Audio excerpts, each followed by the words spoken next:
येशूची परीक्षा घेतो आणि येशू त्या परीक्षेमध्ये उत्तीर्ण होतो. येशूने त्या परीक्षेवरती विजय मिळवला. आणि शास्त्र काय सांगतं, सैतान येशूला परीक्षेमध्ये शोधण्याची दुसरी संधी शोधत होता.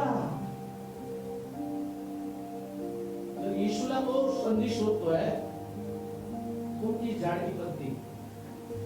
तर येशूची परीक्षा त्याला घ्यायची, तो म्हणतो देवाचा पुत्र असताना स्वर्गातनं आला, या येशू विषयीची सगळी माहिती त्याला आहे. तो देवाचा पुत्र आहे.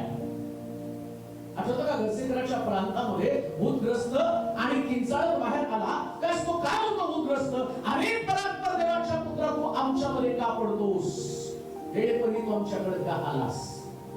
म्हणजे त्याला माहित होतं हा परात्पर देवाचा पुत्र आहे. तरी परात्पर देवाच्या पुत्राला तो संधी शोधत आहे की मला त्याच्यामध्ये काम करायचं, मला माझी योजना जी देवाची योजना आहे त्या देवाच्या योजनेला आणि मला कोणत्याही परिस्थितीमध्ये सिद्ध होऊ द्यायचं नाही.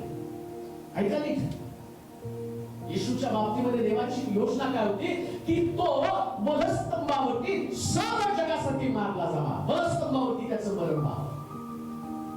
सैतानाची योजना काय होती, देवाच्या योजनेला आणि खलास करणं संपवणं. म्हणून तो काय म्हणतो माहिती का, वधस्तंभाच्या मरणापेक्षा तुम्हाला नमन कर, या जगाच्या सुटकेसाठी तू आलास ना. तुझी इच्छा काय, हे जगातली प्रत्येक व्यक्तीचं कारण मानून तुझी इच्छा काय, या लोकांना जे मी माझ्या हातामध्ये घेतलं आणि मी परत तुझ्या हातामध्ये द्यावं, अशी तुझी इच्छा आहे ना. मग वधस्तंभावर कशाला बोलतोस, त्याच्यासाठी मी तुला द्यायला नाही, मला नमन कर, मला नमन कर.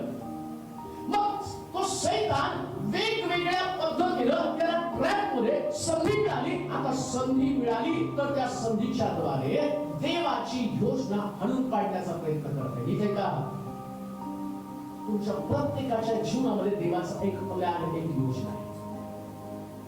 प्रत्येकासाठी परफेक्ट योजना आहे, एकदम चांगली योजना. पण त्या योजनेसाठी तुम्हाला कष्ट करावे लागणार आहे.